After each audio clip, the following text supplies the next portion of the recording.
All right, this episode of the podcast features John, Luke, and I wildly and recklessly speculating about what the CrossFit Games season is going to look like for 2021 and making some predictions about what might happen with the CrossFit Games in 2020 based upon the COVID-19 situation.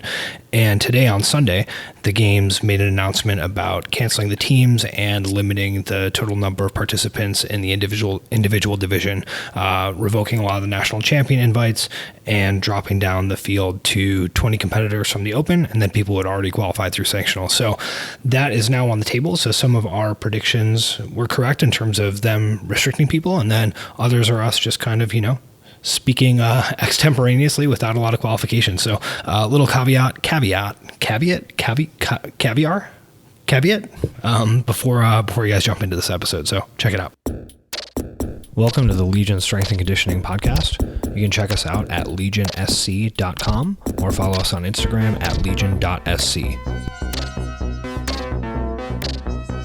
So with the recent announcement that the CrossFit Games are potentially going back to their roots and being held at the ranch in Aromas, we thought it would be worthwhile to do a somewhat topical podcast based upon some ideas about potential for next season, whether or not various levels of higher level competition are going to happen, whether local competitions are going to happen, how to approach training based upon a lot of this uncertainty, and then for a lot of folks, just, how do you stay motivated? How do you stay engaged in the gym? How do you stay focused on what you're trying to work on?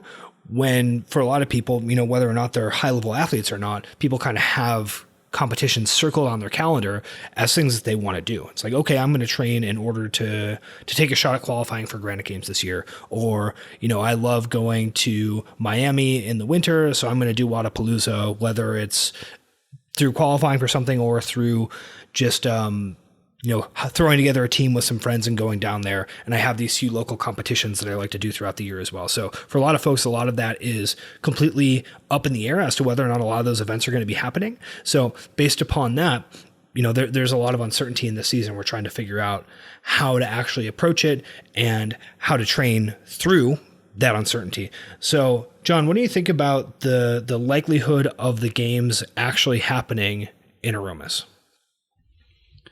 I think opening up the idea of Aromas has made it a lot more plausible to have the games this year. I think they were really left with three options, which was cancelling the rest of the season altogether and just moving back to the Open next year. Doing it online, which was an idea they floated, and doing it at Aromas. Now, obviously, no one wants the season just to be over. So looking at the other two options was a good starting point. I don't think there's any point doing it online, frankly. Firstly, you've got the issue of cheating. Like, how can you be sure everyone's doing everything properly? People have done it in the past and gotten away with it. The notorious 20-pound wall ball with that's actually a 14 with 20 written on top of it. Probably the other way around because you don't want to make it harder, but yeah. Why would you write didn't I 20 say on that a it was 14? You write 20 on a 14-pound wall ball to make it harder? Oh, I see. Maybe I was wrong. Yeah. Okay. I think I said it right. I don't know. Anyway, yes. But also then you're dealing with the situation of the same as the Open, you're limited in so much of what you can do, both from a movement and equipment perspective. If there's a requirement to have everything videoed, well, that takes out those, longer run options. Not everyone has an assault runner to use. Not everyone has a skier. Not everyone has an assault bike. Like, there's so many different equipment pieces that they deliberately leave out the Open for that reason, and they can't then throw them into the games. And I think at that point, it just becomes like a slightly specialized Open in a way. And it's like, yeah, maybe we give them heavier weights in the Open, or maybe there's some more volume on the higher skill movements, but you're still limited in the movements you can do and the type of workouts you can do. So I think doing it online is kind of pointless. So I think really the only option is, if it's going to go ahead, to do it at Aromas. I just don't think there's an option to do anything else. And Aromas could be good. I mean, they've done it there. They did it there for 3 years, admittedly with a much smaller I say much smaller field. It wasn't a smaller field. It was probably, I want to say 2009. There was something like 300 athletes competing, which is, probably more than you would see at one time. I think if they do it at Aromas, it's going to be split where, maybe it's teams one weekend and individuals another weekend. I don't think they try and do everything together if they try and do everything. So, it's the space is capable of handling it. The fact that it's privately owned means that there's no restrictions on dates. They could pick any time they wanted to do it and make it happen. The only issue is going to be is, are gatherings of that size allowed? That's going to be the real sticking point for it. And I think it remains to be seen how different states alter their, restrictions on that, whether any international athletes will come, because I don't know what the restrictions are now in different countries on people coming in, but certainly athletes who come out to the States are restricted right now. And for them to then go back home, they're probably then going to be quarantined for a while after they get back, if they're allowed back in. Like, we just don't know how that's going to look. So if it happens, I don't think they should do online. I think it should be at Aromas. And if that happens, I think we're going to see a much smaller field than you would have seen in Madison. Yeah, I'm a little skeptical that gatherings of that size are going to be allowed, like you said, John, because I think it's not just a matter of the number of people, which, even if it's just athletes competing, well, you have, like you said, potentially hundreds of athletes. And then if you have judges, right, and you have equipment managers, and you have media, and you have administrative staff, right, you're looking at hundreds and hundreds of people, and the likelihood of events being allowed. I know that 250 was sort of thrown around early in the days of shutdowns related to COVID-19. I don't think there's any way to run the games with less than 250 people, even if you're, like you said, splitting things up over different days and trying to be pretty clever with how you do it. So I think there's a pretty significant chance that it just won't be allowed to go on. And I think the other aspect to consider as well is that it's not just the number of people related to the risk of having an event like that if we are still in a situation where we're having a hard time containing the spread. But a bigger issue as well is that when you have an event like the CrossFit Games, you're essentially bringing a bunch of people together who wouldn't otherwise normally come in contact with each other, and then creating an opportunity for each of the networks of those people to then be another vector for the disease to spread, right? I think that a lot of people have potentially seen the mobile phone data from folks who went to spring break in Florida, right? Where if you just sort of take all the mobile phones that pinged a cell phone tower on, I don't remember what the video was that I watched. Maybe it was Daytona Beach or something like that. And then trace them over the next 14 days or something like that. You can see them spread all over the place, right? And then you say, okay, well then each of those people then came in contact with between whatever 10 and hundreds of other people, that an event that brings hundreds of people together from across the world and then sends them back to where they came from, that's like the most dangerous thing as far as containing a wildly infectious disease. So I'm a little bit skeptical that that's going to even be allowed to happen. But another point that you mentioned, John, is that there's no restriction on dates. So this could be pushed back quite a while to a point when there is more control over what's going on, right? That we have a better handle on testing. We have a better ability to do sort of standard test and trace types of protocols that we've seen in other countries. That, it's certainly plausible that not that there will necessarily be something that like cures COVID-19, but that a lot of antivirals are in different stages of trials to actually figure out, okay, are these effective? So, there's certainly a possibility that we are going to see a change in terms of how we're treating this that makes it less risky. But I still think there's a lot of stuff that could just make this not happen at all. Yeah, I think I think pushing the games back is probably going to be, I think I don't think it will be happening late July in August time, just based off of sort of how, for instance, I was telling you guys that Italy has already been like, okay, we're not going to be opening nightclubs until next year. And I think that generally speaking, things are going to actually end up having closures down for that period of time. I understand that it's always a different case in different places, but the Games has a responsibility for all those people who qualified from other countries as well.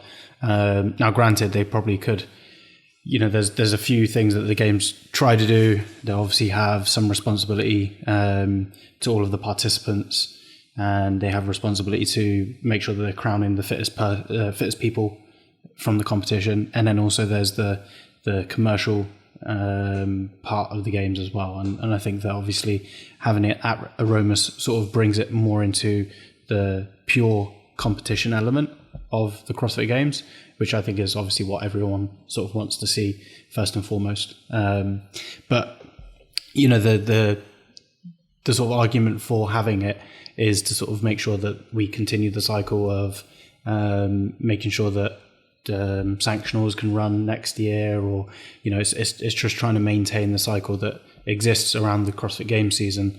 But you've seen what's happened with the Olympics, what's happened with the UEFA Cup, and I understand CrossFit is not like a governed sport like they are, but I think that there definitely are there's some sort of key responsibilities that they have to make sure that they uphold with that. And it's also going to trickle down through every sort of competitive scale that exists, local competitions, sanctional events. You're probably going to see sanctional organizers, especially the independent ones. They're probably not going to be running next year. They might go bust because they're not making money, and they've plowed so much money into the sort of the tech in also the organization of the competitions thus far. So the ones that aren't sort of like a sort of affiliated with some of the Alive and Loud? Yeah, so some of the more independent competitions, they might not be running, and you're then going to probably see it. Local competitions, I think they're probably going to be the ones that are postponed for the longest, because people aren't necessarily going to be wanting to go out in big crowds, and there's not necessarily going to be too much urgency at that competitive level. I think what you were saying about moving the Games back, I think there is a kind of limit to it, in the sense of there's only so far they can push it back.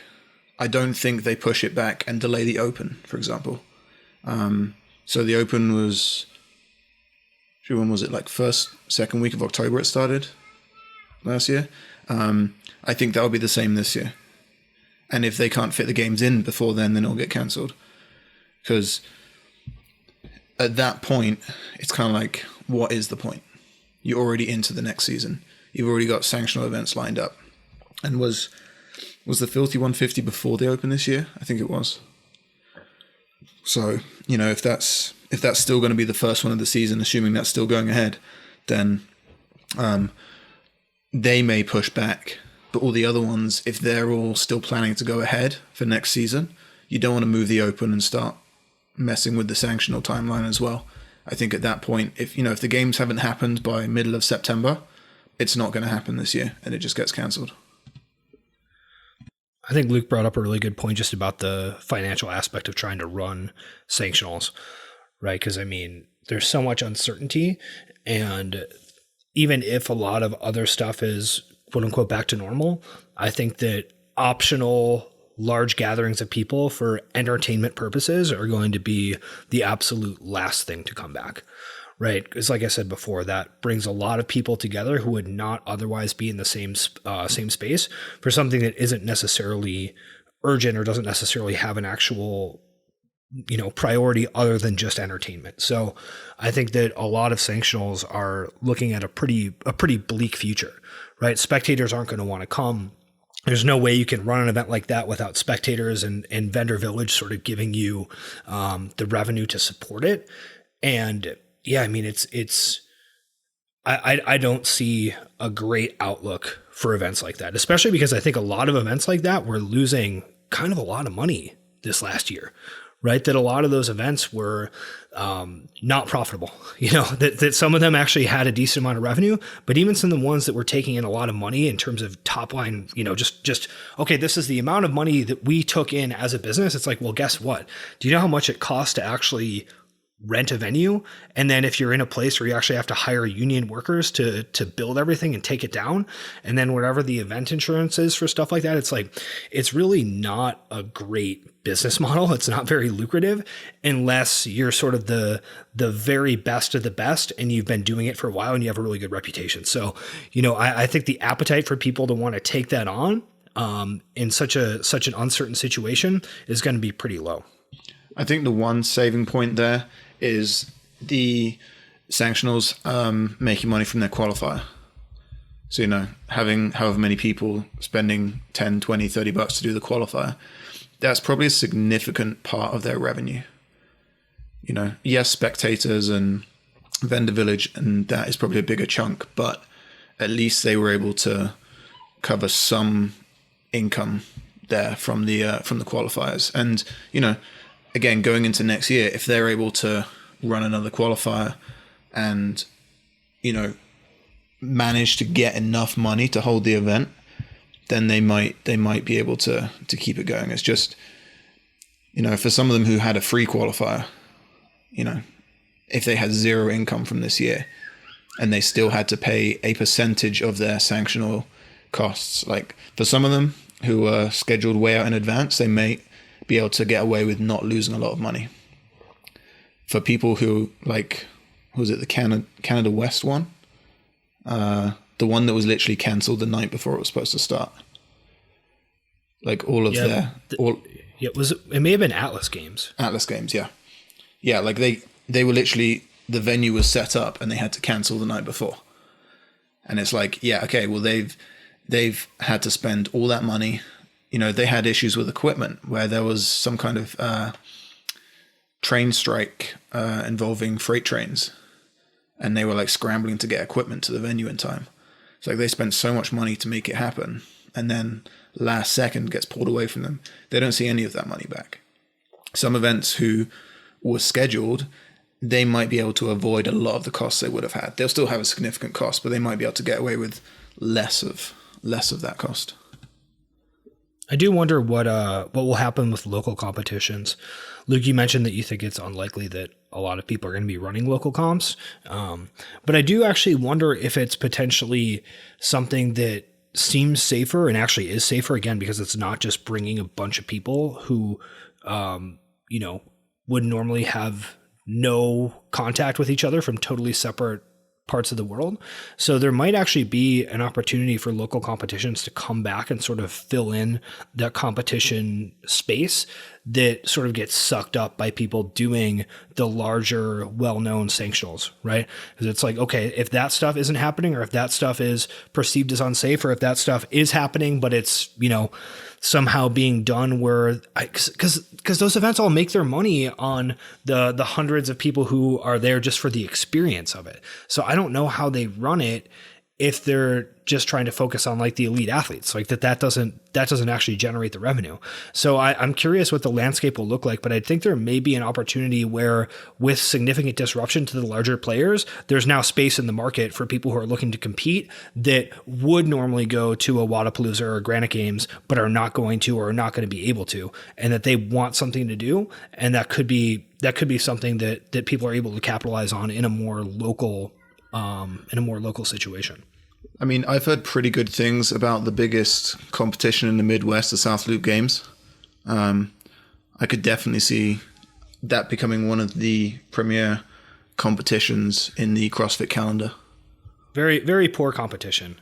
Very unethically run.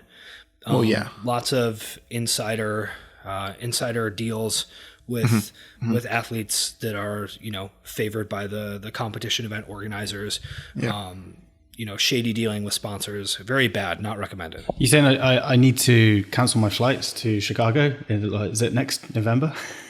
We'll find out. We'll see. Yeah. I mean, to this point, like, I have no idea if we're even going to do South Loop Games. Yeah. I mean, there's just so much uncertainty.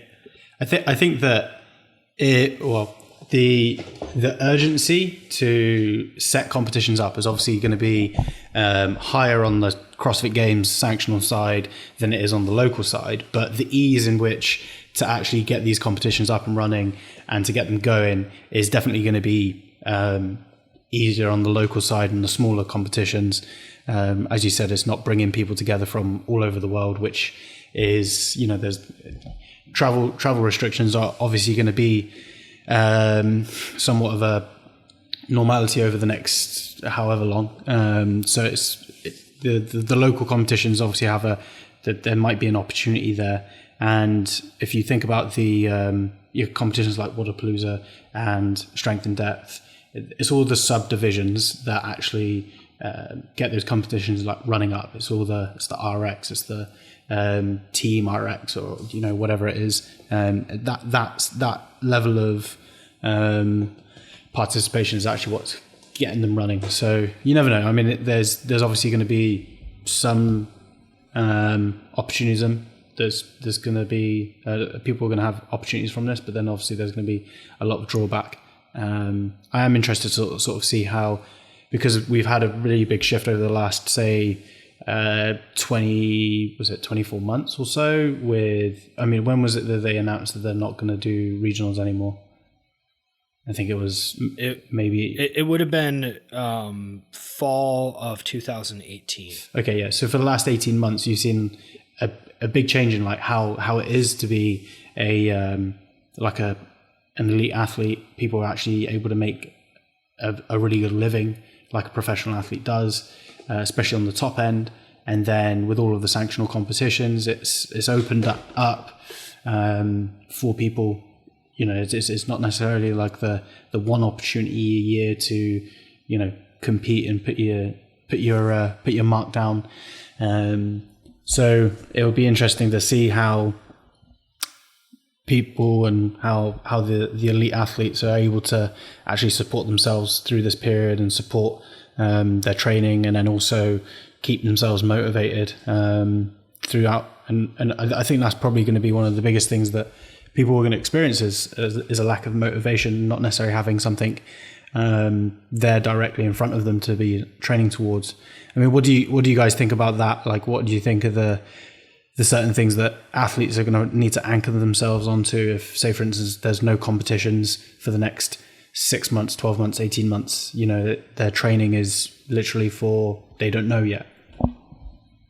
Yeah, I think that's a really interesting question, a really interesting point, because I mean, we can sort of split people into maybe, let's say 4 groups of people that are doing competitions at a significant level, right? I mean, there's the elite athletes that, we talked about. These are the folks who are actually making a good living from being really good at fitness. And then there's another group of people, let's call them sort of like sub-elite athletes, right? Like a lot of people who would have been regionals competitors in the past, some people who are in fact, qualifying for the CrossFit Games, but aren't sponsored to a significant level and have other full-time jobs that they have to work in order to exist. Then there's like a whole group of people that are, let's call them like serious recreational athletes, where they're actually quite good at CrossFit, but they're just not at the level where they're going to be able to compete in the elite division at a sanctional or something like that. But, 5 years ago, they would have been solid regionals athletes, or like solid regionals team athletes or something like that. And then there's sort of a layer below that where there's a bunch of people who aren't necessarily able to even do every workout as prescribed or whatever, but a lot of them have a background in some other sport. They played whatever soccer growing up, or they were a gymnast, or they used to do triathlons and then they found CrossFit. And these folks just sort of love the idea of competing and getting better at the sport of CrossFit. And I think that each of those groups is going to have a slightly different reaction to the potential alteration to sanctional schedules and local competitions, right? That the very top of the very top of that sort of mountain of competition, right? Those people need to be at some level intrinsically motivated to be getting better at their sport all the time. And I'm sure some of them are and some of them aren't, but those people need to just sort of like figure it out and just keep training with the assumption that their sport will be back at some point and that they have an opportunity to potentially make up ground or get further ahead of people who aren't as disciplined or as dedicated as them. And then for the people who are kind of, in those lower levels or those in between levels, I know a lot of them really benefit from like having something circled on the calendar, right? Where it's like, yeah, I'm busy at work, but I'm going to do these qualifiers with my friends. We're going to try to get an RX team together for the sanctional. And so like, I'm actually going to do my shit based upon that. Like I'm actually going to prioritize getting to the gym. And I know I hate doing, my overhead squat, mobility drills. And I don't like working on handstand walking because I suck at both of those things, but it's probably going to show up in these qualifiers. So I'm really going to actually have to figure it out. And so for those folks, I think that they're going to potentially, have some difficulty motivating themselves to the level that they were before when they were able to have 2 to 5 different events throughout the year that they were planning on doing. And that kind of gave them some focused effort and the ability to really sort of push through the general inertia and, lack of desire to kind of do things that aren't as fun. So I am curious to see what happens for those people. I think that the sort of one of the positive things that are going to come from this is that people are going to be more rested. And I think that they probably are going to be able to, they're probably going to be able to extend their fitness career, you could say, or their competitive fitness career more so, by actually having to take this sort of like forced period of rest. But then as well as that, understanding that, from this whole situation, that their competitions are still going to be there at the end of them. And there's always going to be something to train for. And they don't necessarily have to have something lined up in the immediate future for them to actually keep ticking over. So I think that it might give people a little bit less urgency with their training. But then as well as that, they can then use that opportunity to create a little bit more balance in their life, make sure they're a little bit more aligned, and actually to start, just not necessarily freaking out as much about having to catch up, having to do this, having to do that. Because I think that there's, especially amongst the sort of serious recreational athletes, I think there's always a lot of worry around, am I doing the right thing? Those people who are in the sort of elite and sub-elite categories, their sort of training and their lifestyle practices are so well ingrained that it's just, okay, it's just another day, whether it's, whether they're in quarantine or not, they're doing the same things. But then you have sort of a group of people below that in those sort of 2 categories you outlined, Todd, the sort of serious recreational athlete, but then also the individual who is, is more recreational and isn't necessarily RXing everything. For those people, they'll probably find that they can have periods where they relax a little bit more and they don't necessarily have to be freaking out about their fitness as much. So it could go 2 ways. I think that, there's definitely important for people to have things in the calendar, but then as well as that, some people are always thinking that, they're going to open up regionals again and then they're going to announce it as next week and they need to be ready for that.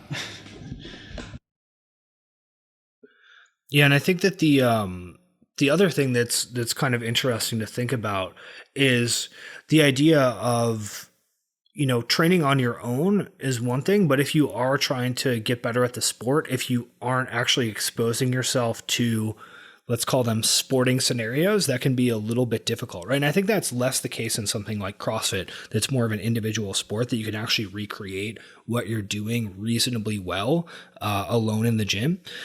But, you do see those examples of people who show up and they get no rep in a competition and they have a meltdown. And it's like, well, come on, but it's not necessarily like a field sport where it doesn't matter how much you are, practicing juggling a soccer ball and how well you can dribble through cones and how well you can, pass it into the exact right spot every time when you're alone by yourself. As soon as there's other people who are trying to stop you from doing the thing that you want, it completely throws you off, right? Or you can look at like playing improvisational music or something where, yeah, you can do all your scales and everything like that. But when you're trying to play with other people, if you don't have that intuition developed and that ability to react in the moment to what's going on, you're going to really struggle. So that's something else to consider, is that CrossFit is kind of like in between in a lot of ways, right? It's not like something that's a purely rote mechanical thing that you can just get good at entirely on your own, nor is it something that's really dependent on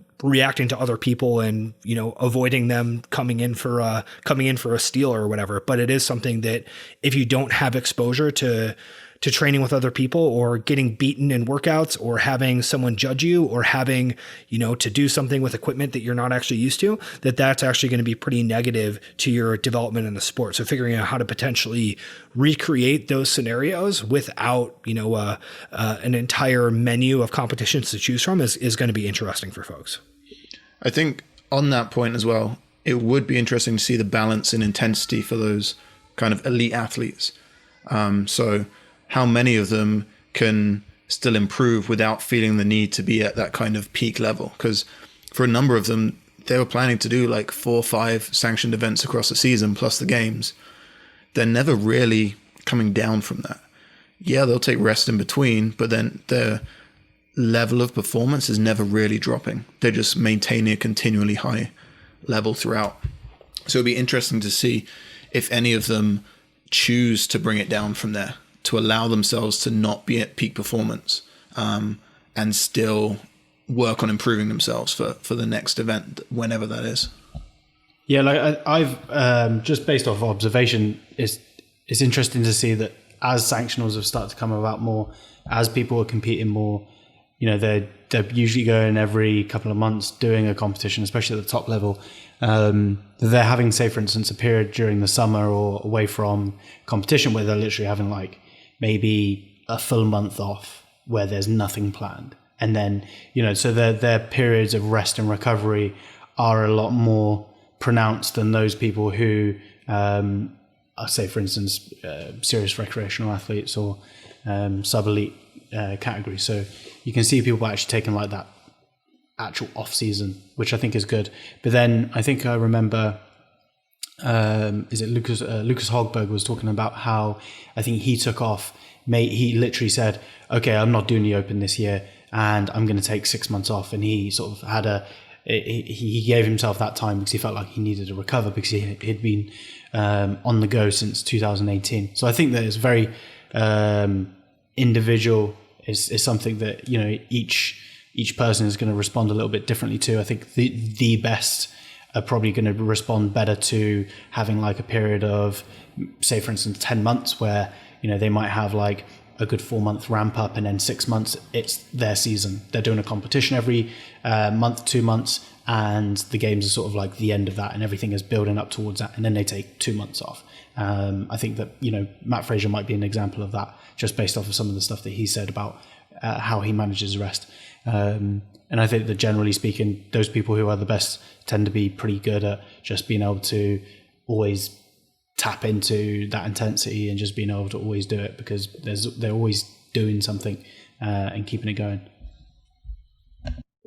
Yeah, I think that's right, Luke, where, you know, we talk about this a lot in other episodes where people who are that good just always kind of have the ability to do a bunch of hard CrossFit stuff more so than people who aren't as good as them, right? So it's easy to kind of get fooled and say like, oh, well, the elite never actually deload and they never actually take time off because they are always doing these different competitions. And, you know, there's probably some financial motivations there from sponsors or the potential for prize money and all that kind of stuff. But the reality is that a lot of those people can always just like kind of be at that level just from touching on it occasionally. And also what to us looks like them peaked is not necessarily them actually peaked, that they can just kind of walk through an escalating squat, snatch, and handstand walk ladder in a way that looks to us like, holy shit, they're lifting so heavy and they're going so hard and they're just destroying this workout. But like to them, it's, you know, it feels like doing whatever band pull aparts and like moderate weight muscle snatches. You're like, oh yeah, my shoulders burn a little bit and like I'm breathing a little bit heavy, but I don't know, this is okay. Yeah, I think that's something that's really difficult just because I think everyone goes to the gym and they do thrusters and they do pull-ups and all of a sudden they're like, I've done that too. And I've seen this athlete do it on YouTube, so I'm doing exactly the same as them. And, you know, they expect the feelings are the same, that their experiences through that training are the same. And I think that it's, I know that you love magical thinking, Todd. So I think that it lends itself to a little bit of that. Whereas in actual fact, people who are really good athletes and take this very, very seriously, they might actually have to go through a 6-week period of accumulation just before they're actually able to go through a workout of squat, snatch, ladders and handstand walks, to be able to perform that at a level which is remotely close to those elite athletes. Whereas those elite athletes, it's like, no, I fancy doing some snatches and some gymnastics and work on some handstand walks and just do some, fatigue-based skill work, and I'll just go into it and see what happens and just make sure I have enough chocolate milk after that I feel recovered. I've forgotten how much people used to love the chocolate milk idea. I think that all came from Froning, didn't it? Yeah, it was in... Yeah, because they had that chocolate milk machine in the gym. Right. Where was he? He was a strength coach. Tennessee Tech. Tennessee, okay. I think it's the life and the day of number 1 and number 2. And I think I watched that about 3 times. And then I went to Waitrose. This is a British thing, Todd, sorry. But John will understand. As well. It's fancy. And I brought Belgian chocolate milk, and it was so thick it would not come out of the bottle. But I was like all over that. I think. I tell you what, that says a lot right there about Luke. When there's back in the day kind of grungy CrossFit, and here is Luke going to Waitrose, which is, for anyone who doesn't know, is maybe one of the fanciest grocery stores you can go to in England. Not really. It's like a Whole Foods. I just happened when I was a student. It's a bit fancier than when I was a student. I first got into CrossFit. I lived on a road. I was at the halfway point between Waitrose and CrossFit Leeds, and it was a 10-minute cycle ride. So it was a cool down, and then into my post workout. All right. So for further clarification, anabolic window, drinking chocolate milk. Further clarification. Waitrose up north is probably about a regular store. Yes. The who knows what's going to happen for the rest of the season? Who knows what's going to happen next year? Train as if the world is going to end, and you'll probably be pretty good for it. Dance as if no one's watching. No, don't do that, because that's ridiculous. Dance as if there's a lot of people watching. And I think it's probably better for you. Did you see the Super Bowl halftime show? They danced like millions of people were watching, and it was a pretty good show. I heard it was controversial.